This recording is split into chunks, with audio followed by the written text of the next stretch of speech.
तो फिल्म की शुरुआत में हम देखते हैं कि एक आदमी टोल बूथ पर ड्यूटी करती एक लड़की से बात करने की कोशिश करता है और उसे रहायू नाम से पुकारते हुए पूछता है, क्या तुम हाजासारी गांव से हो? इस लड़की का नाम रहायू नहीं था और ना वो हाजासारी गांव से थी।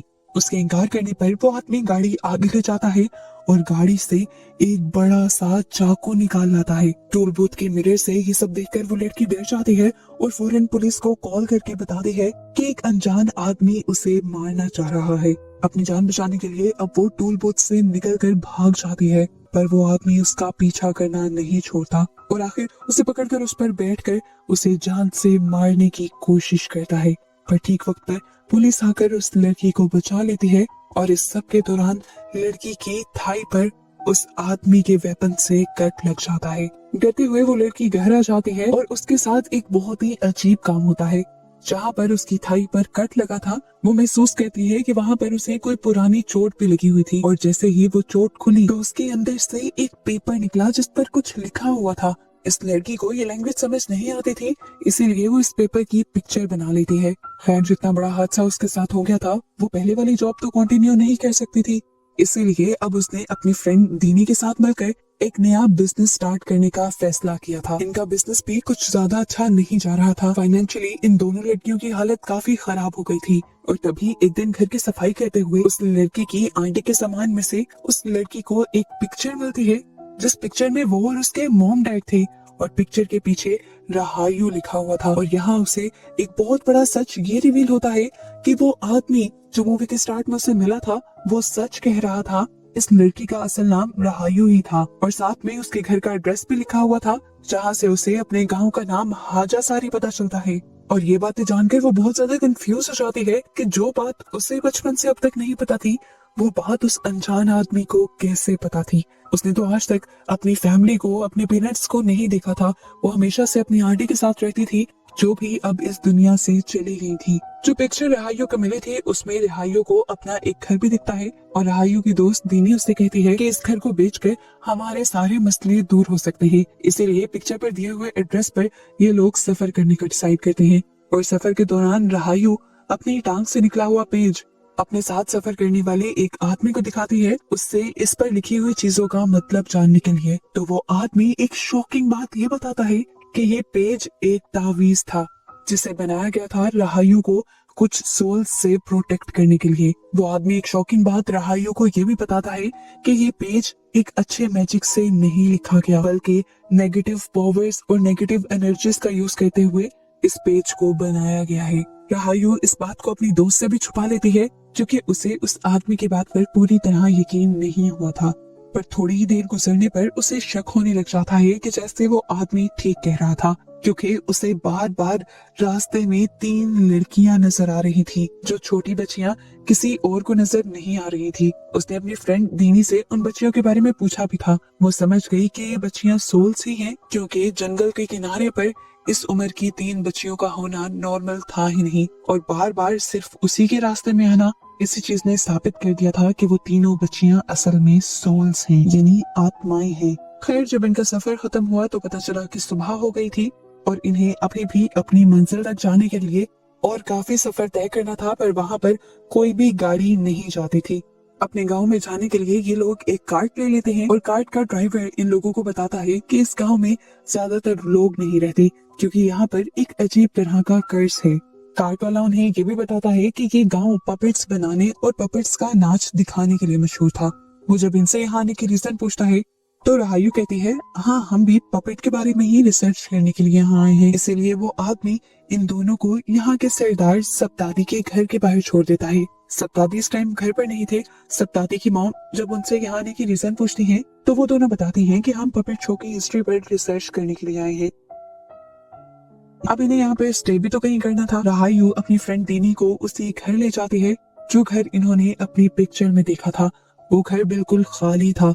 घर की हर चीज पर धूल जमी थी और किसी भी चीज को संभाला नहीं गया था। किचन में गला सड़ा खाना, धूल मिट्टी से भरा सामान, ये सब बता रहा था कि इस घर को जल्दबाजी में छोड़ा गया था। सारी चीजों को चेक करते हुए रहायू को कुछ पिक्चर्स भी मिल जाती है।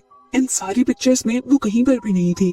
इन्हीं पिक्चर्स को देखते हुए इन्हें बाहर से किसी की आवाज आने लग जाती है। रहायू देखते हैं कि घर के बाहर एक बहुत बड़ा सा ग्रेवयार्ड था जहाँ पर इस टाइम किसी को दफनाया जा रहा था। और दफनाने के बाद जल्द ही ये लोग यहाँ से चले जाते हैं। राहायु भी अपने पेरेंट्स की ग्रेव पर जाती है, उनके लिए प्रे करती है। और ये लोग एक अजीब चीज ये नोटिस करते हैं कि इतने बड़े ग्रेवयार्ड में सिर्फ कुछ ही बड़ी ग्रेव्स थी, बाकी सब तो छोटी छोटी ग्रेव्स थी, जैसे छोटे बच्चे मर गए हों। रात में इसी गाँव का हमें सीन दिखाया जाता है।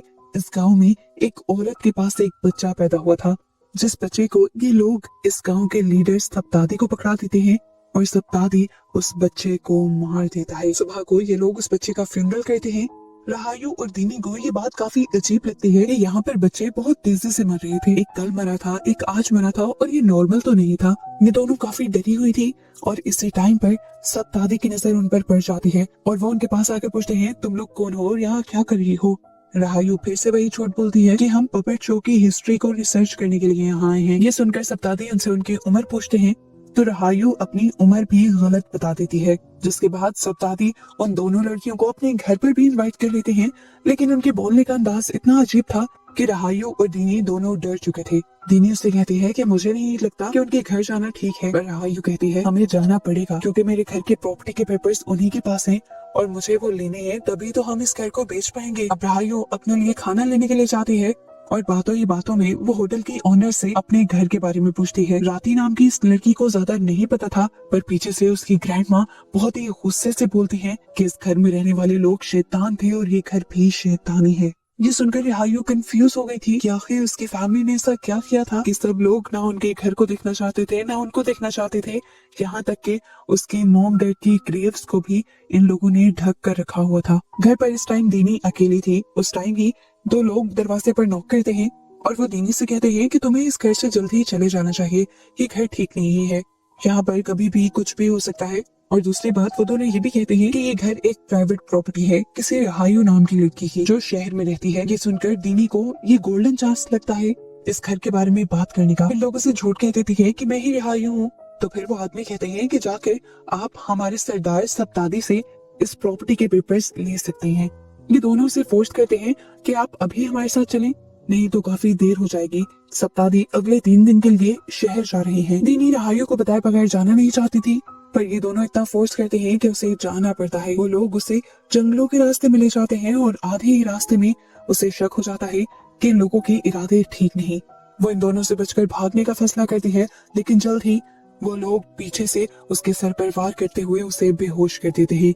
उसे जब होश आया था तो उसे बांधा गया था उल्टा दरख्त से। उसके दोनों हाथ भी पीछे से बांधे गए थे और उसके सर की वेन पर कट लगाकर उसका खून नीचे बाल्टी में जमा किया जा रहा था। इस टाइम इन लोगों के पास अजीबोगरीब किस्म के वेपन्स भी थे। दीनी समझ गई थी कि ये लोग उसे मारने वाले हैं, पर दीनी इन लोगों को समझाती रह जाती है कि मैं राहायु नहीं हूँ, मुझे मत मारो।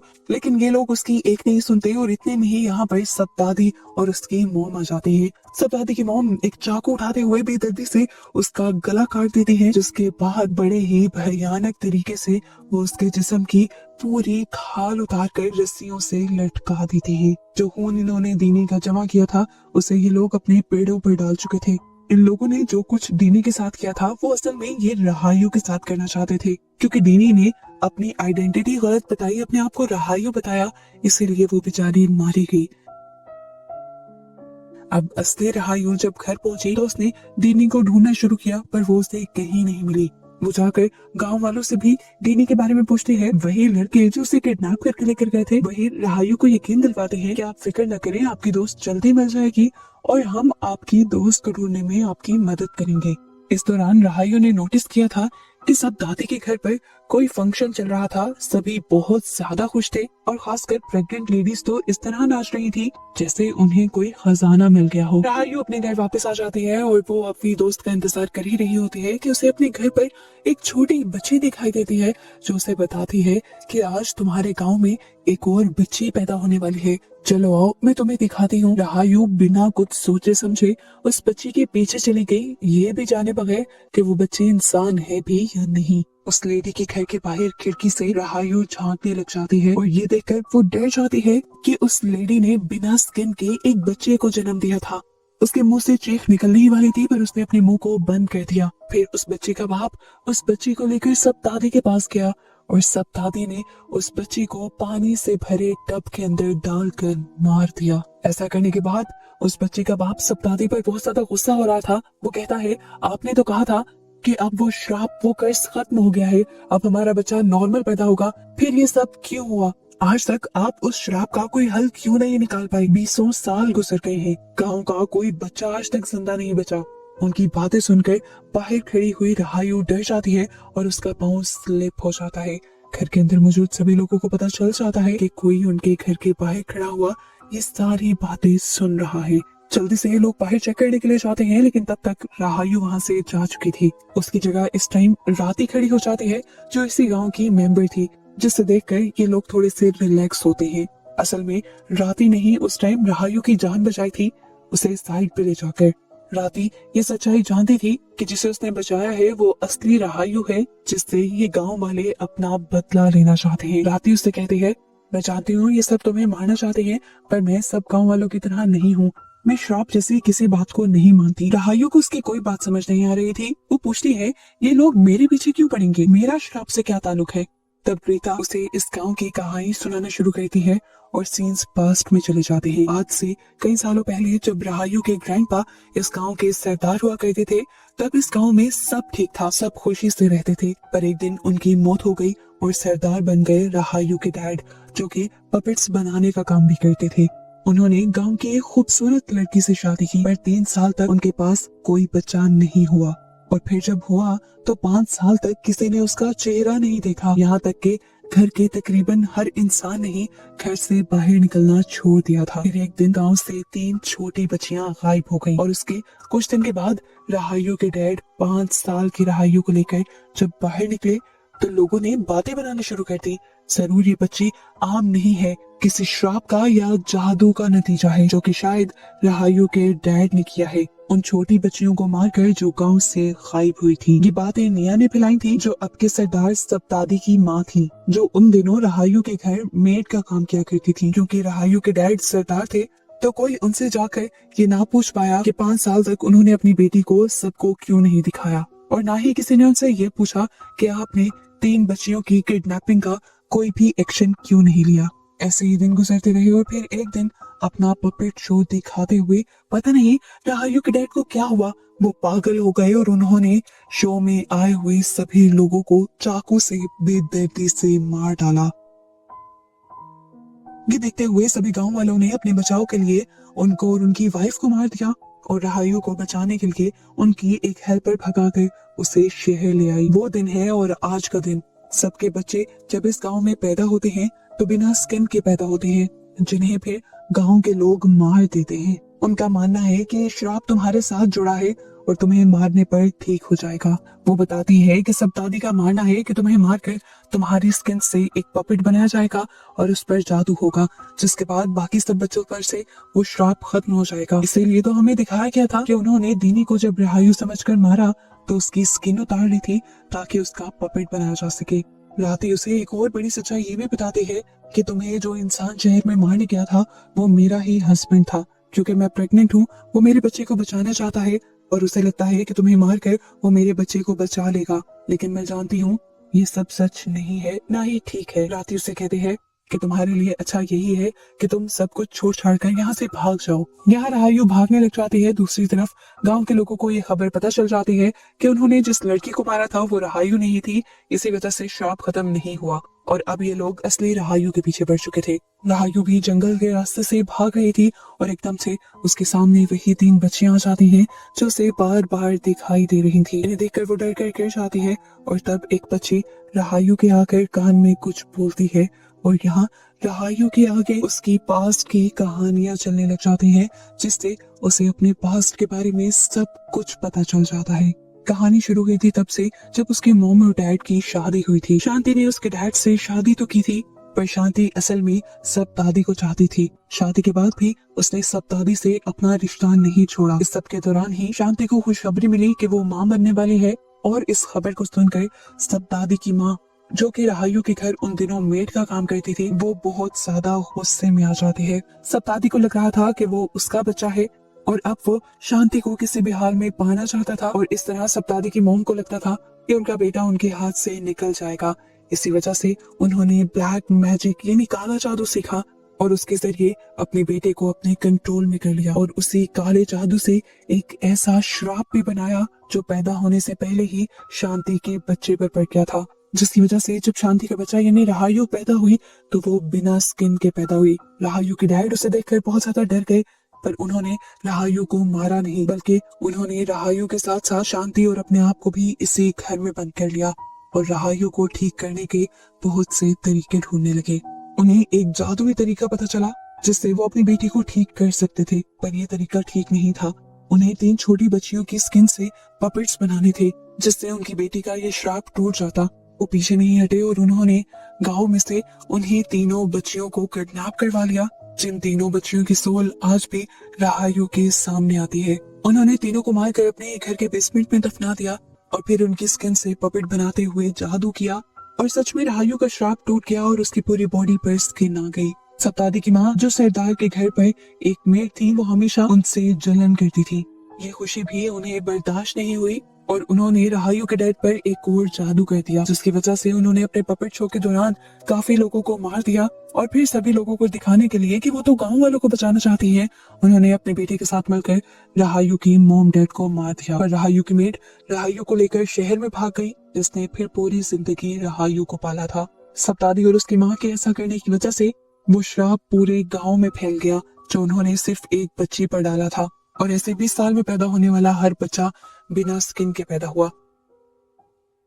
राहायु भी शहर में आ गई थी, लेकिन राहायु को कभी भी उन 3 छोटी बच्चियों की सोल ने तंग नहीं किया था, क्योंकि राहायु के डैड जानते थे कि उन सोल्स को आजादी नहीं मिलेगी और वो राहायु को तंग करेंगी। इसलिए उन्होंने एक और जादू करते हुए एक स्पेल बनाया और उसे लिखकर राहायु के टांग के अंदर डाल दिया था। ये वही स्पेल था जो मूवी के स्टार्ट में राहायु की टांग के अंदर से निकला था और उसी के बाद से तो उन बच्चियों की सोल उसे नजर आना शुरू हुई थी। माया इस टाइम इन तीनों बच्चियों से पूछती है, आखिर तुम मुझसे चाहते क्या हो? वो बच्चियां कान में बताती हैं, हम कुछ नहीं चाहते, तुमसे अपना बदला भी लेना नहीं चाहते, बस हम ये चाहते हैं कि हम आजाद हो जाएं और हम आजाद इस तरह होंगे जब तुम हमारी हड्डियों को और हमारी स्किन को एक साथ दफन करोगी और ऐसा करते ही वो श्राप भी खत्म हो जाएगा जो पूरे गाँव पर है। राहायु वापिस गाँव जाती है और घर से उन तीनों पपेट को ढूंढ निकालती है जो उन बच्चियों के स्किन से बनाया गया था और फिर उन्हें उन बच्चियों की ग्रेव के अंदर दफन कर देती है, जिससे उन बच्चियों को आजादी मिल जाती है और गांव का श्राप भी खत्म हो जाता है। लेकिन इस बात की खबर जैसे ही निया को पता चलती है तो उसे दोबारा गुस्सा आ जाता है और वो राहायु को मारने की ठान लेती है। असल बात तो ये थी कि निया को ही राहायु और उसकी पूरी फैमिली से दुश्मनी थी। राहायु के डैड असल में निया के ही बेटे थे, पर क्योंकि निया और राहायु के ग्रैंडपा का रिलेशन सबके सामने नहीं आया, उनके इस रिलेशन को इज्जत नहीं दी गई, इसी वजह से निया गुस्से में आ गई और उन्होंने सरदार की पूरी फैमिली को खत्म करने की ठान ली, उनसे सारी खुशियां छीनने की ठान ली। इस टाइम भी निया गांव वालों को अपने साथ मिलाकर राहायु को पकड़कर दरख्त से उल्टा लटका देती है और उसे मारने की कोशिश करती है, पर राहायु उसे समझाती रह जाती है कि मैंने उस कर्ज को खत्म कर दिया है, प्लीज मुझे मत मारे। इससे पहले कि निया उसे मार देती है, इस गांव में रीटा की बेटी पैदा हो जाती है जो बिल्कुल हेल्दी थी और स्किन के साथ पैदा हुई थी। ये देखकर गांव वाले जश्न मनाते हैं और राहायु की बात समझ जाते हैं कि वो सच बोल रही थी। राहायु अब सब दादी को भी ये बताने की कोशिश करती है कि मैं असल में आपकी बेटी हूँ और आपकी माँ यानी निया ने ये सब कुछ भुलाने के लिए ही आप पर ब्लैक मैजिक किया था, जिसका श्राप मेरे पे आया और मैं बिना स्किन के पैदा हुई थी और वहां से ही ये सारी कहानी शुरू हुई। इतनी बड़ी सच्चाई सुनकर सप्तादी शौक में आ जाता है। उसकी माँ ने पूरी उम्र उसे धोखे में रखा था, उसे उस बच्चे का ही दुश्मन बनाए रखा था जो उसकी अपनी बेटी थी। इस दुख में वो अपना ही गला काट कर सुसाइड कर लेता है और अपने बेटे को मरता देखकर निया भी टूट जाती है और वो भी अपने बेटे की ही तरह सुसाइड कर लेती है। इस तरह इन बुरे लोगों से और बुरे श्राप से इस पूरे गांव की जान छूट जाती है और फाइनली राहायु भी जिंदा सलामत इस गांव से चली जाती है। 1 साल तक तो सब कुछ उस गांव में ठीक रहता है, पर साल बाद हमें दिखाया जाता है कि यहाँ पर कुछ और ही बहुत बुरा होने वाला था। जिस तरह रीटा की दादी ने एक मर्तबा रीटा से और राहायु से कहा था कि कर्ज को कभी भी खत्म नहीं किया जा सकता, बल्कि वो एक बड़े कर्ज में बदल जाता है, तो ऐसा होने का वक्त आ चुका था। गांव में सब लोग खुश थे, उनके बच्चे हेल्दी पैदा हो रहे थे, पर एक दिन बहुत ही अजीब होता है। गांव में मौजूद सभी प्रेग्नेंट लड़कियों के अंदर से उनके बच्चे गायब हो जाते हैं और जिस टाइम एक प्रेग्नेंट लेडी के साथ ये सब कुछ होता है, वो शीशे में उस टाइम निया का साया दिखती है और पता चलता है कि असल में निया के सोल को भी आजादी नहीं मिली थी और अब वो अपना बदला लेने के लिए इस गांव के सभी पैदा होने से पहले वाले बच्चों को खाने लग गई थी। और इसी मिस्ट्री के साथ अब ये मूवी खत्म हो जाती है कि क्या कोई इस कर्स को भी खत्म कर पाएगा या नहीं।